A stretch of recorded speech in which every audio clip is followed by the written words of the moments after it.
Thank you so much for joining us today. My name is Amy Gray Beck. I'm the Executive Director for Alumni Relations at VCU Alumni, and I actually graduated from VCU in 2019. So proud VCU alumni with everyone on this webinar as well. We have been offering virtual webinars and virtual opportunities since we've all been home. And we're really excited for those of you that have been able to join us today on this specific topic. I do want to put a plug in that we are doing an event next week, Thursday, August 20th, featuring Janei Lofty. And it's called Ask Me Anything. Let's talk race, diversity, and inclusion. You can always engage with us at any time by connecting and mentoring fellow students and alumni on our virtual platform called VCU Link. And you can join our ongoing virtual book club. And as always, following and engaging with us on social media. To get to what we are here for today, we have a moderator and panelists here, specifically from the Department of Gerontology, graduates from the Department of Gerontology. So I'm going to introduce our moderator today, Jennifer Pryor, who is a 2012 graduate from VCU. She's the program director, co-director for assisted living administration, and the director of community education. So Jen, you can take it away. Thank you, Amy. Thank you for organizing this as well. As Amy said, I'm a program director for VCU Gerontology. I also teach courses on long-term care administration. I observe students who are out in their fieldwork experience, training to become assisted living administrators. And I'm really excited to be here with some of our amazing alumni to talk about resources that families can access during this wild time that we're in right now. I am going to go ahead and introduce the panelists one at a time. I'm going to let them say a little bit about themselves, and then we're going to begin with the opening questions. As Amy said, feel free to submit any questions throughout this webinar. So I'm going to begin by introducing Sara Morris. Sara is the advocate for the aging in Henrico County. Thank you, Jen. So like Jen said, I am Sara Morris. I'm the advocate for the aging for Henrico County. And what that kind of consists of is three different parts. Care coordination and case management, so working with families one-on-one, social events and educational seminars, as well as outreach and advocacy. COVID has really rocked our world, as it has pretty much every industry.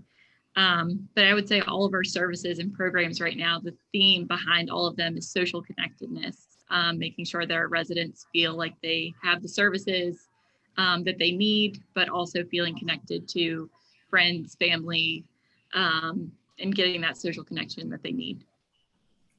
Thank you for joining us, Sara. Yeah. Next, we have Janei Lofty. Janei is the Community Network Manager with Enterprise Community Development. Hi, everyone. Yes, I'm Janei Lofty. That's Jane with an I. And I am a Community Network Manager for Enterprise Community Development, which is a nonprofit real estate firm. As a community network manager, very much so three-pronged in the sense that it's resident services, in addition to working with community partners to bring resources within our buildings, as well as uplifting overall community initiatives. Also, I get to work with a team of individuals within our company that's referred to as our aging and community content team. And essentially, we try to look at residents across our portfolio to make sure that we have systems in place to help our residents age in place and in community with the needed resources. Thank you. Thank you for joining us. Next up, we have Annette Clark. Annette is the Family Services Director with the Alzheimer's Association. Thank you, Jen, and thank you for having me today to join this esteemed panel. I do work with the Alzheimer's Association. I have been with the association for 16 years, working with individuals living with Alzheimer's disease or any other form of dementia, and also working with caregivers, because we know that that's a dual prong need. And since COVID, I have been working virtually with many, many families. All of our support groups, all of our educational programs have all gone virtual. And I'll talk a little bit more about how successful that's been. But we continue to provide helpline throughout this COVID experience, and we're there for anyone that needs us. Wonderful. Thank you, Annette, for being with us today. And last but not least, we have Nicole Hunt. Nicole is a registered occupational therapist and a gerontologist with Health Pro Heritage Rehabilitation. Thank you. Thanks again, Jen, and good afternoon, everyone. My name is Nicole Hunt, and like Jen said, I'm a registered occupational therapist and gerontologist. I received my master's degree from Virginia Commonwealth University in 2018, and I've been working in geriatrics for over 20 years. I received my undergraduate degree from Howard University.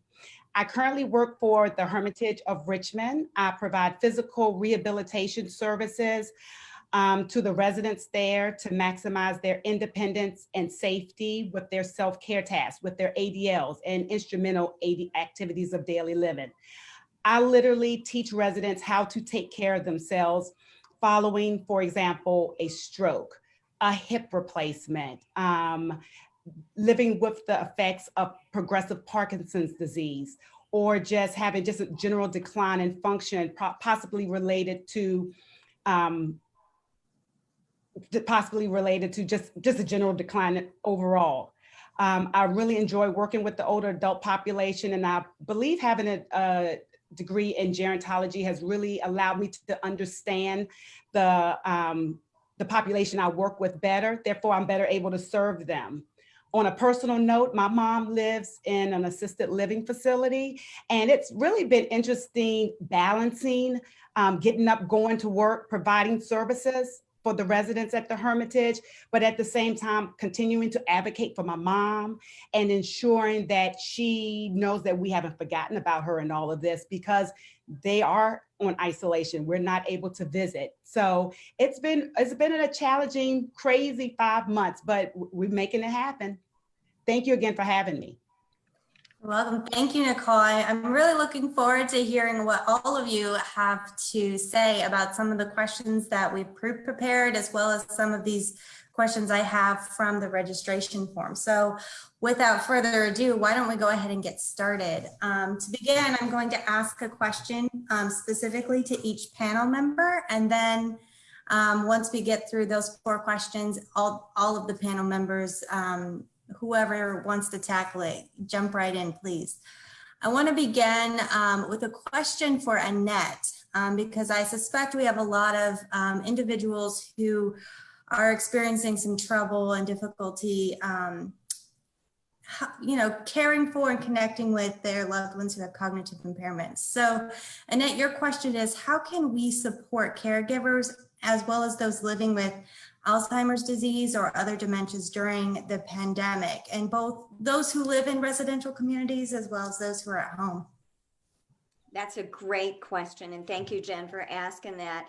You know, we hear constantly from family members and those living with a dementia diagnosis about how isolated they feel at this point. And all of us on this Zoom call can probably relate to somewhat to that, even though we spend a lot of time with others. It's very different. And so I wanted to circle back around to one of the points that Nicole mentioned about social isolation and how devastating that can be. You know, there's a lot of great research out there about social isolation can be as detrimental as smoking 15 cigarettes a day. And so how can we combat that through this unprecedented time? And so the association immediately jumped into action, mid-March when everything shut down, we said, how can we reach out? And we immediately went to all virtual educational programs, all virtual or conference support groups. Our helpline remained the same.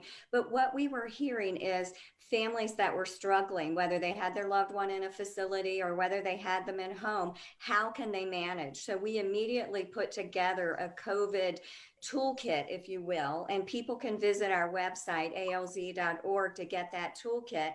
But one of the things, or many of the things that we talked about in that toolkit is the importance of routine.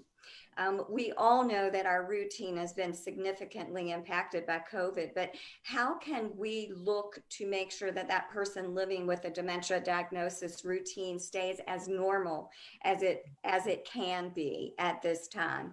The other thing that we always talk with caregivers about is the importance of staying engaged and staying interactive as much as possible. And families will say, but I don't know what to do with them. They used to attend adult day and now they're here with me 24/7. How do I engage them? And so we put together a list of 100+ ways of modifying activities. So we look at strength-based activities with individuals and say, okay, well, maybe gardening used to be something that they could do. Tabletop gardening might be what we can do now. And so how can we give them ideas about that? We also looked at staying connected with those individuals living in facilities and how can we encourage connectivity with them. I will give you a little funny story and then I'll kind of wrap up for others, but I was talking with a caregiver and we were talking about visits and maybe doing visits from outside the community and going through the, looking through the window. And he just lit up with excitement. And I was like, oh, well, that's great. And he said, I'm just now thinking how I can get a ladder up to that second floor window. And I went, no. So I think families, that speaks to the desperation for families to stay connected. So how can they use technology? How can they use staff to stay connected? And so we'll spend some more time talking about that, I think, when we talk about technology. But those are just some of the things, the ways that we're doing it. Annette, thank you so much for that. And I'm glad you brought up the social isolation, and Nicole as well, because that when I was first approached about this webinar, that's something I really wanted to focus on, is that isolation and then how do we combat that with connection? That's really what we're looking at here, I think, in terms of being with individuals who may not live with us. They may live in their own homes or in a residential community. Sara, there's a related question here. What advice do you have for family members on how to best connect with loved ones? I know that Henrico County's had a lot of really interesting things happening. Yeah, so we've been able to connect with people in a number of ways. We've really had two programs that started as a kind of a response to COVID-19. So the first one is our Engage at Home program, which is a telephone-based activities program. So every Tuesday at 11 a.m., we have a different topic.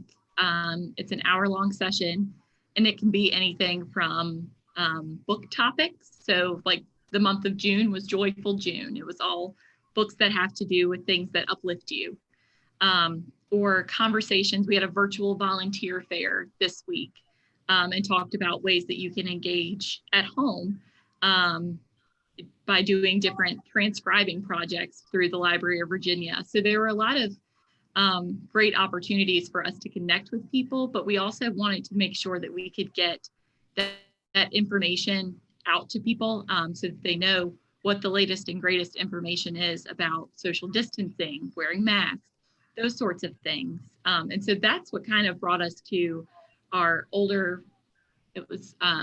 our outreach call center for older residents was the initial name of it.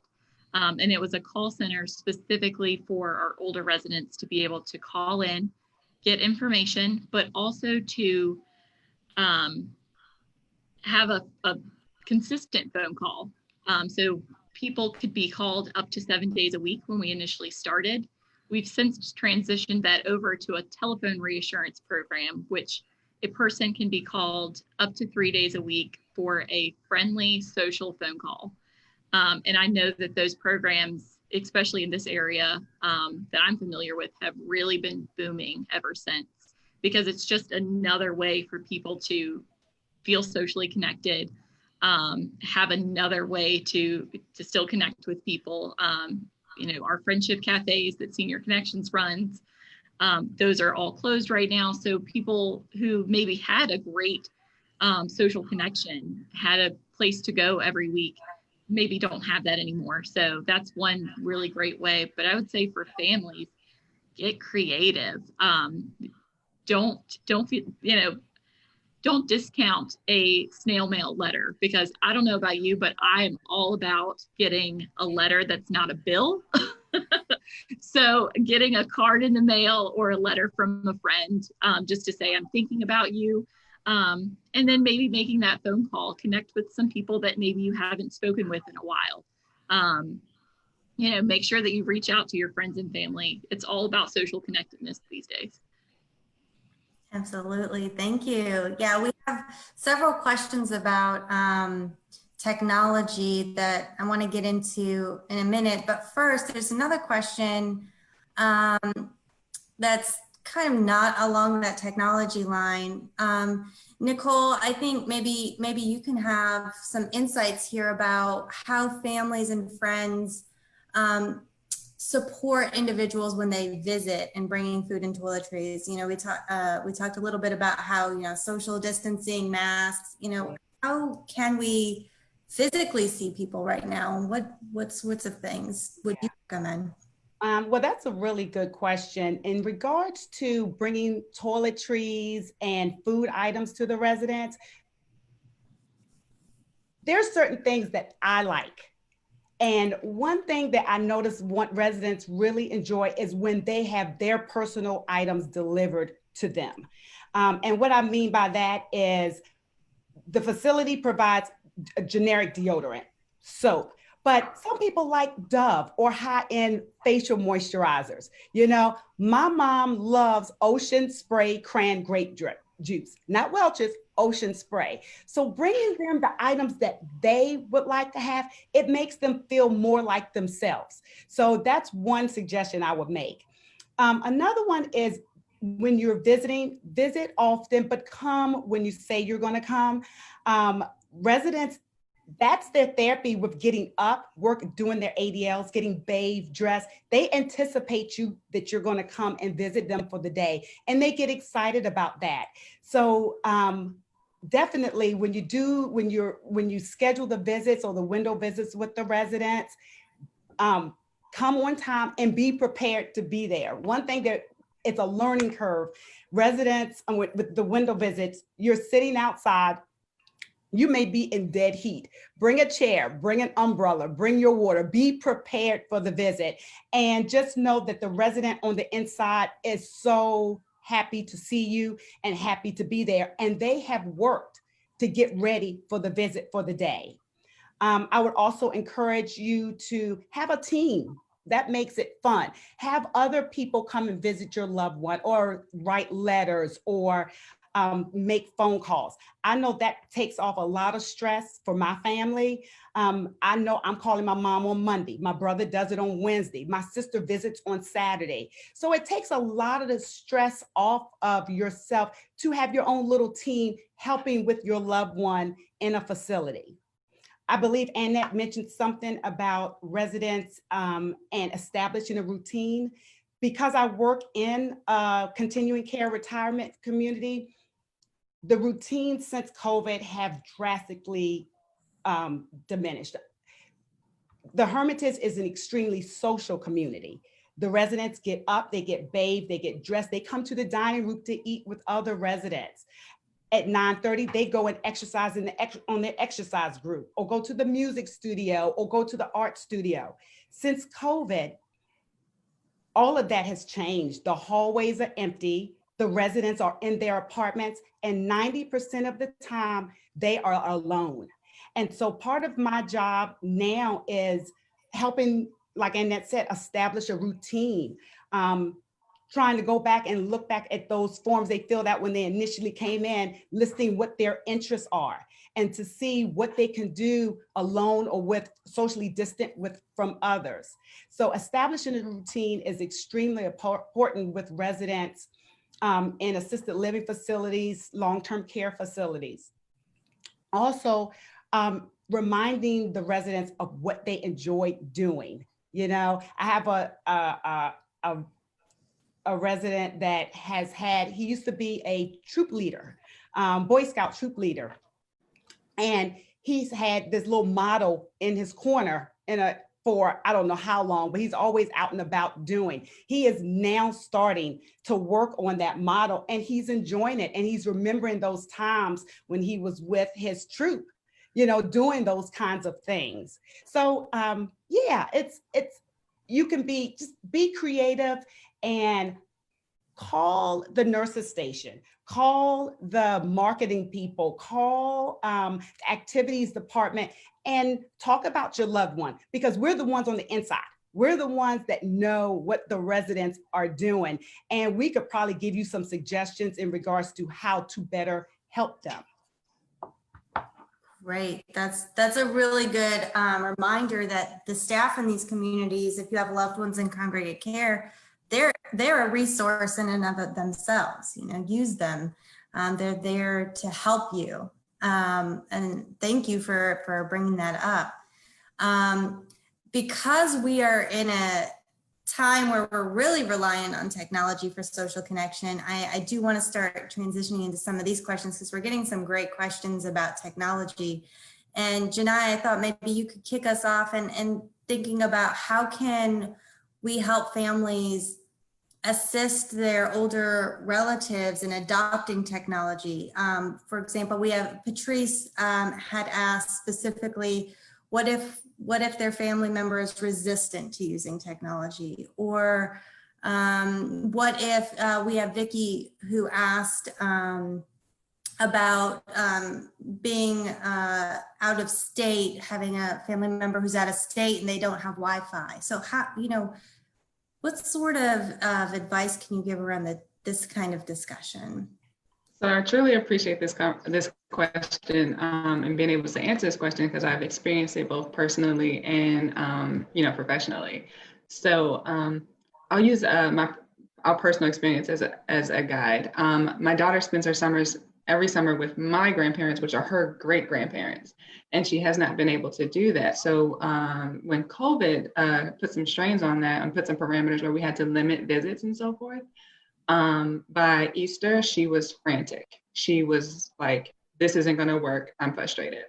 And she, on her phone and tablet, she was able to teach and talk my grandfather through how to download apps on this phone so that they can FaceTime. And now it's a thing. So now we have family Zoom calls. We have, he calls via, he doesn't have an iPhone, so he calls via Google Duo, I think it is. And so essentially just watching that, you know, she informed the positive. He was resistant between my grandmother and my grandfather. He has a Facebook, he's 70, he's 79. He has a Facebook page, and, you know, he has some, you know, experience and familiarity with technology, but he was frustrated in the sense that he didn't know what else he could be doing. So essentially my daughter was able to inform the positives, let him know, you know, these are the things that we could be doing. And she literally told him, if you say we have to do it, then everybody will do it. So she kind of positioned him to be a leader in that way. And she also, you know, she showed him some YouTube tutorials, because he's very familiar with his computer. So she was able to email him some links. And when I say he's comfortable with the computer, he can open the email. He's likely not to respond, but he'll open it and he'll click on a link. So, you know, those things, making it really simple for him to engage made it a lot easier. With my grandmother, she wants nothing to do with the computer.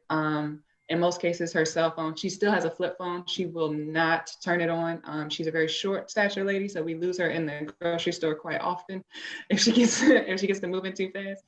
So having times to call, to check in with her, and having her and having my granddad setting up the call, and her being beside him, so to speak, to have those conversations. We've encouraged our residents to download apps. We've offered tutorials where I'll set up a phone call with them, and I'll show them how to walk them through how to do it on their phone. We've had community meetings via Zoom, and some folks are more comfortable with their tablet being able to download the app. Some folks just call in. We've also just kind of encouraged folks to have something to look forward to. So we kind of created this like space where residents feel comfortable setting up, getting on the app, and they're kind of talking to each other. So as we continue to have these community meetings via, the phone or virtually, we've seen those numbers grow over time because folks are more willing to try it when their peers are doing it. So that's been kind of like, how we function in that space. But I definitely would say inform the positives, and the how-tos, make it simple and easy, and keep them, maintain it, keep them engaged. If it's something as simple as setting a time, or, a day and time where you call. A lot of the men that I've spoken to just kind of in our community, they're not very into the phone. That's not their thing. But something to kind of encourage that has been to give them some conversation starters that they can kind of reference, especially when they're talking to, and sometimes with their daughters or something, sometimes with their sons, they can kind of, make things come together, so to speak, or they'll have something in common. But I found specifically one resident comes to mind. He was like, he just didn't have a lot in common with his daughter, and she's also out of state. And so just kind of giving him a few conversation starters, like, oh, remember when, just kind of having some reminiscent conversations, or, hey, did you hear about, this, that, or the third, keeping up with the news, and using that as an opportunity to kind of keep the conversation going. And letting them know it doesn't have to be strained. It doesn't have to be a lengthy conversation, but just checking into, I let folks know to refresh someone else is refreshing to you as well. Great, thank you. Jennifer, Go ahead, Annette. I think whenever there's change, there's opportunity for growth, and that's kind of been my mantra. And I don't know if many of you can see, I'll kind of stand up just a little bit, but my shirt says disrupt ageism. And some of the things that we talk about as gerontologists are stereotyping of older adults. And I think you're hearing it loud and clear from the panelists today, as we acknowledge that a lot of people think that older adults, just because they're older adults, are not going to embrace technology. And I will be the first to tell you that that is so untruth. When we started our virtual programs, it is often that older adult that signs on first and is most engaged in the educational program or the support group that we're having. So I think if nothing else, this pandemic has given us an opportunity to grow and expand our horizons, and older adults are just stepping up to the plate left and right. So yay for the gerontologist in the room. May I also add, with working in a facility, we have set up, the social workers, the rest of the healthcare team have set up technology in regards to families being able to access their loved ones. And so I would suggest to call the facility and find out all the ways in regards to communicating with your loved one. My mom has Alzheimer's type dementia. I never thought that she would use an iPad. And when I do our window visits, she uses the iPad because she does have progressive glaucoma as well, end-stage glaucoma, excuse me. She uses the iPad to see us clearly, and then she'll look out the window. She said, Nicole, is that you? And it's amazing how she is able to use both, sit at the window as well as use the iPad. So yeah, encourage the technology use. You would be surprised.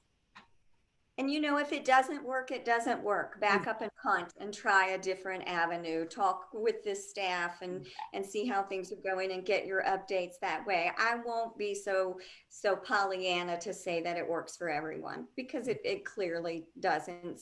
For some with more advanced dementia, it's confusing and causes an issue. But I'd say try it.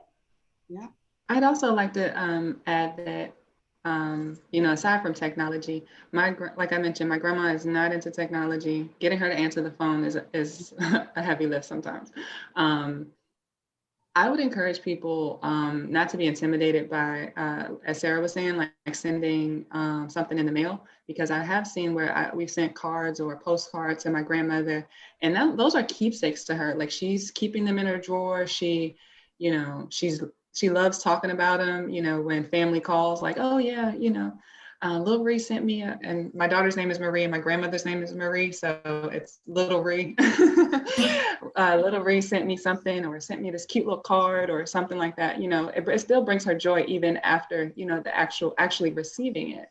So folks that are in like rural areas that may not have access to the internet or stable enough internet for a decent conversation, via Zoom, I would definitely encourage you to use the mail, send activity kits, send coloring books, crossword puzzles, whatever the case may be, whatever it is that individual may be interested in. And so, quite honestly, we've sent some things to my grandmother where she was like, I'm not even sure why you sent me that. And I was like, well, I saw it and thought of you.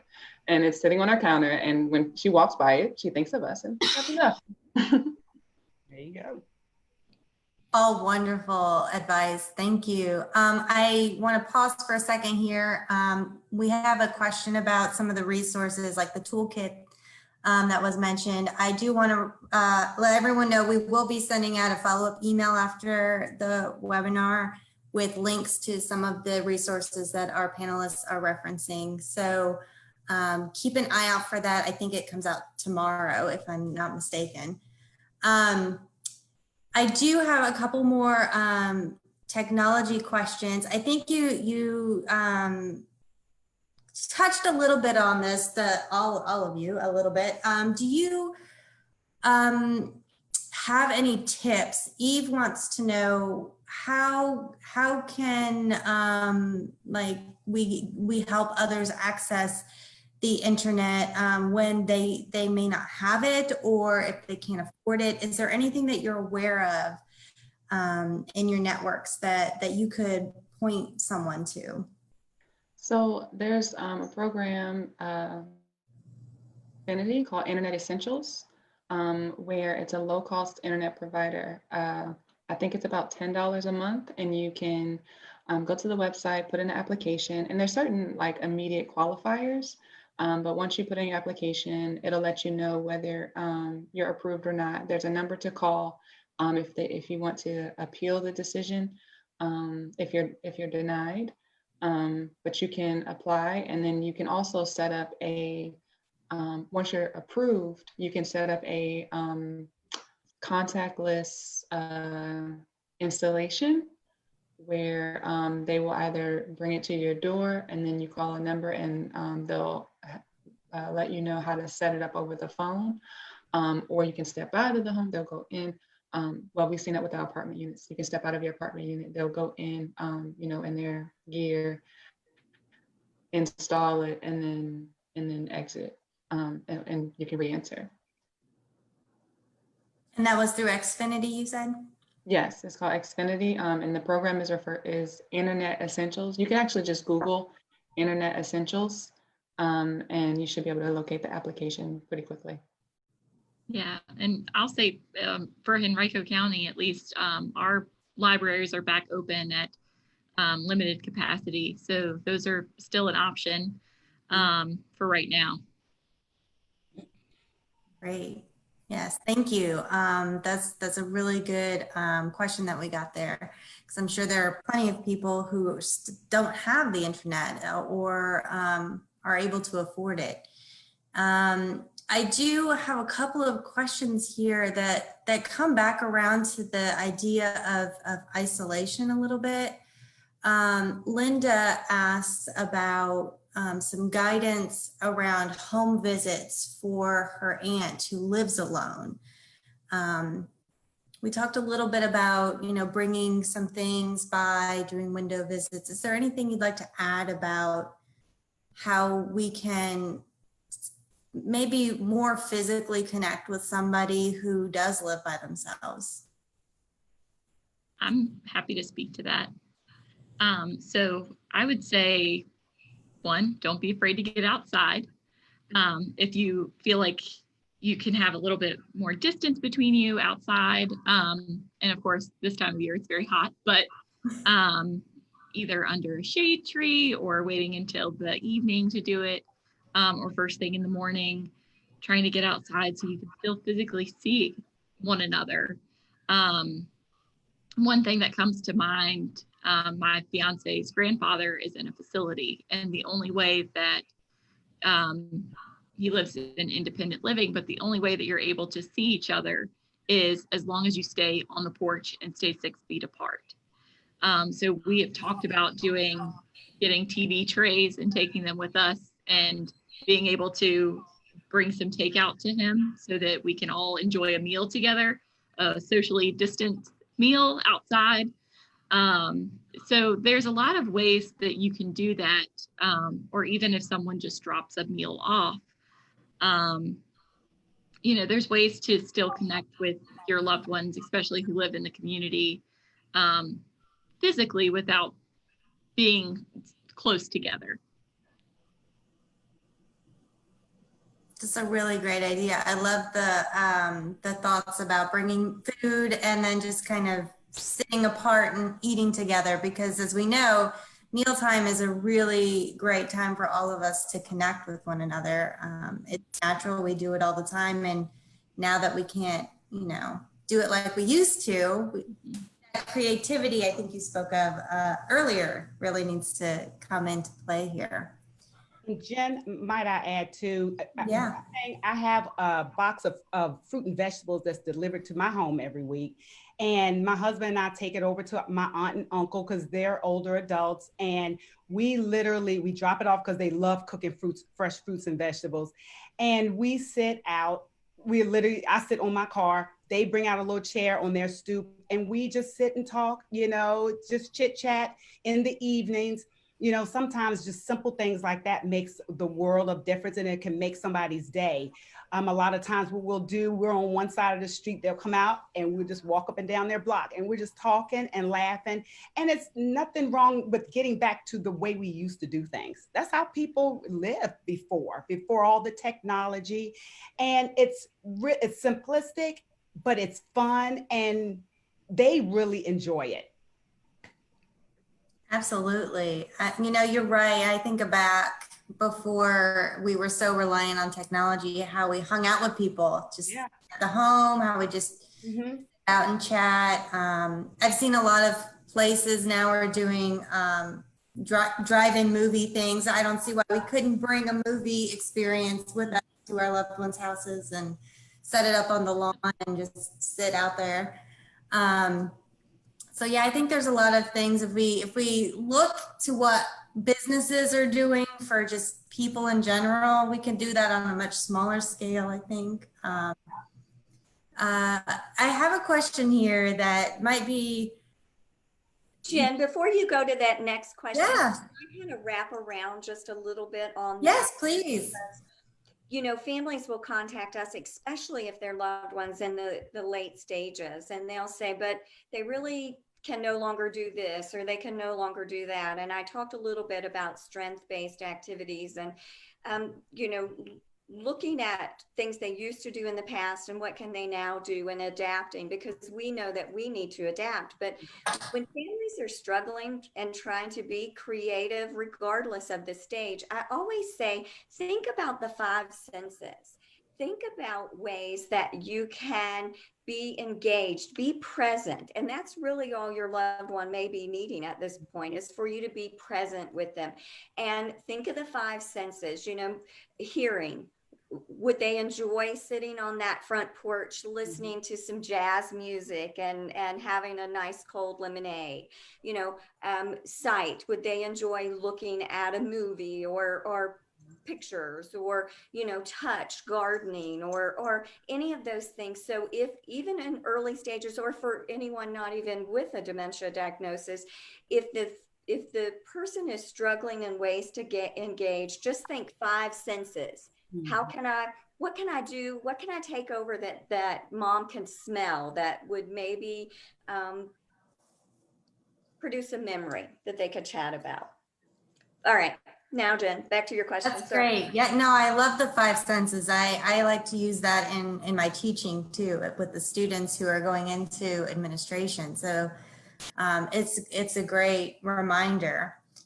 This question, I think some of you may have experience with personally as well as maybe professionally. And I think it's a really important question because especially now that we're thinking about how kids are going to go back to school or not. Are there any resources available out there for individuals who are trying to care for both their children as well as maybe parents or other loved ones right now? Because it seems to be trending that we're going to have kids learning at home as well as maybe people working at home and, maybe caring for elders as well. I would definitely speak to self-care. My mother is taking care of my grandparents and making sure that they have what they need, and I'm, supporting her in that effort. But I would say there's definitely a need to increase your awareness of what brings you joy. In this COVID situation, I think I've learned that self-care has a different meaning for every individual. So it's something that should be very personalized. And sometimes a self-care can be a timeout. Just taking some time for yourself. I know with some of our staff members, as high up as our CEO, has encouraged everyone to take some time out. If it's no more than taking like a mental health 2 hours sick time on a Friday, just so you can, get to the weekend earlier, or, taking some time in the morning to really enjoy and be present in that cup of coffee that you look forward to. I've seen self-care look very different for our residents as well. Sometimes it's, making sure they catch that show at whatever time it comes on, just to relax and do nothing. Some of our residents have really used some time to organize and kind of declutter, which makes them feel very gratified, very just excited about something new, or, a way to embrace change. So I've definitely learned that self-care looks different for everybody. And this is something that's across the generations. Where age doesn't matter. I've had to teach and kind of explore that even with my own daughter, to say, hey, are you doing okay? What have you done for yourself today? And even in conversation with residents, asking, have you laughed today? What's bringing you joy? And sometimes they don't know. And sometimes it's just a matter of having some tips like, okay, we'll start by dancing like nobody's looking, whatever. Do a couple fake laughs until you start laughing for real, whatever the case may be. Sometimes it's not just about presenting an activity. It's about just being awareness of how you feel. If you're feeling tired, lay down. If you haven't experienced joy today, exploring that. So I would definitely encourage anyone who's in that like sandwich generation, whether you're, or even someone who's supporting someone else, or caregiving from a distance, to be sure that they make some time or carve out something for themselves throughout the day. Thank you. I'll add to that, if you don't mind. I know that, we are seeing more and more children that are now showing signs of depression just because they are out of their routines, and they don't always present with depression the same way that we might present with depression. They may have anger issues or whatever. So those individuals that are in the sandwich generation, taking care of their parents and taking care of children, may need to reach out to local organizations that are doing some counseling to help them kind of navigate whatever this new normal is for them. I'd also say, and I don't think that we're different here than anyone else, but places like the Y have been really stepping up to the plate as far as supporting, looking for ways to get, and faith communities are as well, looking for ways to provide respite for those caregivers who are needing a break. Thank you. Okay, I have two more questions and we're getting close to the end here. So I want to make sure that we at least get a little bit of information for both Kelly and Linda. Kelly's question has to do with, her father who's really uncomfortable with the fact that he can no longer do some of the things that he used to do. And I had another question from another person earlier about someone feeling like they're losing their independence. What sort of advice would you have with how to handle a situation like that? Well, I work with residents, and like I said, with physical dysfunction. And so they literally have lost a lot of their independence, but find out what their goals are right now. What is it that you cannot do and would like to do now? And then go from there. Sometimes it's just a matter of starting an exercise routine. It's sometimes a matter of getting in touch with somebody to help you with changing the way you do an activity or a task. So yeah, I would find out exactly what your loved one wants to do, what are your goals, and figure out a way of getting it done. That's great. Yeah, I think something I hear you saying, Nicole, is there's a lot of opportunity to adapt certain things. So if we can figure out what the goal is and what the thing that must be done is, we can find another way of doing it. I think that can help that individual feel like. And I'm extremely task oriented. So with COVID, I've had to change a lot of what I do. When I first go to meet with a resident, I used to look at the plan of care, look at our goals for why I'm treating you. But now I literally stop and go to the resident's apartment or their room, because that's where they are 95% of the time, and ask them, what are your challenges today? What are you having difficulty with today? Like I went to a resident's room yesterday and I'm treating her for a shoulder. And I walked in and she just looked at me and she said, I cannot find my hearing aids. It took us half my session to locate them, but that's her independence. That's her ability to communicate with her loved ones over the phone, to talk with the other staff. So yeah, finding out exactly what the challenges are and putting my goals aside and just kind of letting them tell you what they want to do. And we as the professionals figuring out how to make that happen. Great, thank you. And this is the last question I think we can squeeze in, but it's a really important one. Linda has asked, how can the older adults who are able to participate in this year's election process? So what advice do you have around that? I can speak to that. I would definitely say get your absentee ballot. If you feel comfortable doing it that way, make sure that you fill out your paperwork to get your absentee ballot, because it has to be sent to you prior to you filling it out. You can't just go online and find something and fill it out and send it in. It has to be sent to you, the official ballot. And then if you don't feel comfortable doing the absentee ballot, try to go at a different time that's maybe not as popular. So, you know, the times before and after work are always the most crowded at the polling places. So try to go at a time that's maybe not as popular. But of course, that might look a little bit different because people are probably still going to be working from home. So really things to keep an eye on with that. Thank Yeah, you. that's what we did at our properties. We did go online to get the form to request the absentee ballot and make sure everyone had access to that. And they knew where and the folks that still wanted to go to the polls, we made sure that they knew where their polling location,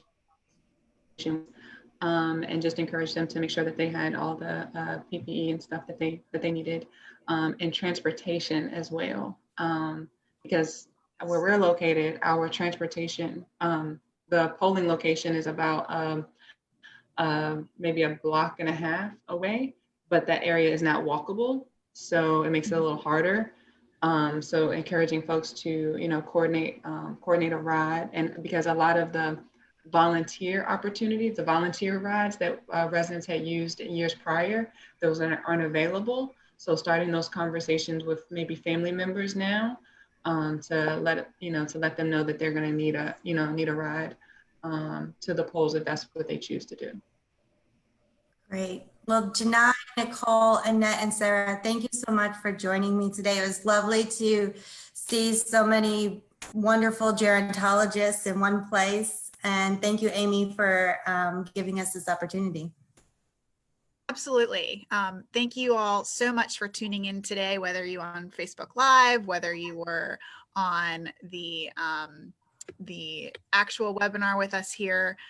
We are just so thankful that you came today. Thank you to our moderator, Jennifer Pryor, you're amazing, and all of our expert alumni panelists. It was so great to connect with you and learn about what you do. VCU alumni, faculty, staff, and parents of current students are so appreciative of the value that you're bringing to them through this webinar, so we really can't thank you enough. For those on the webinar, we will be sending a follow-up email, which Jen referenced, and that will provide links to resources mentioned in this webinar so that you'll be able to take advantage of those. We also linked to a survey in both the chat box and on Facebook Live that we would love to hear your feedback, because we want to keep providing this really important information to you. Let us know how we did. Let us know how we can improve. Let us know what we should keep doing. So please fill that out. If you enjoyed listening and learning from our gerontology department alumni, please consider making a gift to the department. The gerontology department relies on the generosity of its alumni and from our community to continue its programming, research, and continued education opportunities.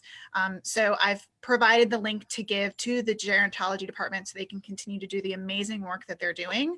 And I've also provided another link. If you're interested in supporting current students in the gerontology department who are experiencing financial distress due to the current pandemic, please consider giving a gift to the College of Health Professions Student Emergency Fund. This fund helps students by giving them financial assistance with housing instability, food insecurity, and other financial emergencies incurred while enrolled in the College of Health Professions. So you can give to any of those opportunities linked on Facebook and also in the chat box. Thank you again so much for your time in coming to this webinar. We really appreciate all the panelists and moderator, and we will see you next time. So thanks, everyone. Thank you.